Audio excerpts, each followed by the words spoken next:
안녕하세요. 소아청소년과 전문의 하종훈입니다. 최근 바운스 사용에 대해서 문의가 늘었습니다. 바운스를 사용하면 위험하다든가 바운스를 사용하고 지었는데 아기에게 문제는 없는지 이런 문의가 많습니다. 아마도 작년 미국의 소비자 보호단체에서 바운스 사용에 대한 경고가 나온 이후 최근 한국 소비자보호원에서도 마찬가지 경고를 하면서 우리나라 부모들 사이에서도 바운스 사용에 대한 경각심이 높아진 것으로 보입니다. 오늘은 바운스나 요람 같은 아기용품에 대한 이야기를 해보겠습니다. 부모님들은 바운스를 이야기하시지만 실제로는 바운스와 흔들 요람과 흔들 의자 등 등받이가 경사진 요람 전체에 대한 이야기입니다. 이런 것에 아기를 눕혀두면 편합니다. 엄마가 아기를 앉지 않아도 아기가 편해하고 쉽게 잠들기 때문에 아기에게 매달리는 부모의 육아 부담을 많이 줄여주어서 편한 기구입니다.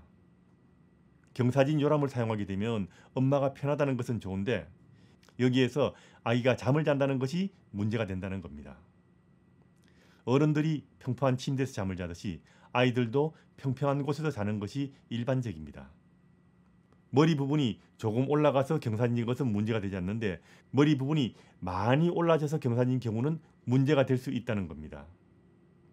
이렇게 경사가 많이 진 곳에서 자는 경우는 아이들의 경우 영아 돌연사 위험이 증가할 수도 있습니다. 경사의 각도가 큰 경우, 다시 말하면 머리 부위가 이렇게 평평한 것이 아니고 많이 올라와서 경사각이 이렇게 점점 더 커질 경우 위험성은 더해질 수 있는데 아이들이 쉽게 뒤집을 수가 있고 고개가 파묻혀서 질식의 위험성이 높아질 수 있다는 겁니다. 그래서 미국과 유럽에서는 경사의 각도가 평평한 곳에서 10도가 넘지 않는, 다시 말하면 거의 평평한 요람에서만 아기를 자게 하고 경사 각도가 10도가 넘는 곳에서는 아기를 재우지 말라고 합니다.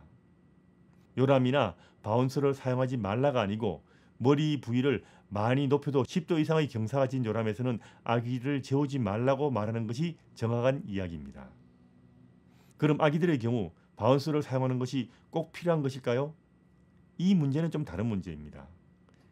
아기들은 원래 평평한 바닥에 누워서 온몸을 자유롭게 움직이는 것이 제일 바람직합니다.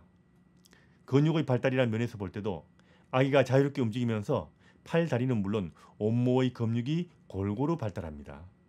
그러다가 뒤집기도 하고 손과 발을 마음껏 움직이면서 세상을 느끼고 아기의 몸도 발달하고 감각도 발달하는 겁니다. 만일 여러분이 해먹 같은 거물 침대에 누워있으면 편하기는 할 겁니다. 하지만 그 속에서 움직이는 것은 쉽지 않을 겁니다. 마찬가지로 아기들도 바운스나 요람 안에서는 방바닥에 누워있는 것보다는 자유롭게 움직이는 것이 쉽지 않고 이것저것 몸을 이용해서 이동하기도 쉽지 않을 겁니다. 그래서 아기에게 제일 좋은 것은 엄마 품 아니면 그냥 방바닥에서 뒹굴고 노는 겁니다. 물론 요람이나 바운스를 사용하는 것도 문제가 되지는 않지만 너무 오랜 시간 사용하는 것을 권장하고 싶지 않고요.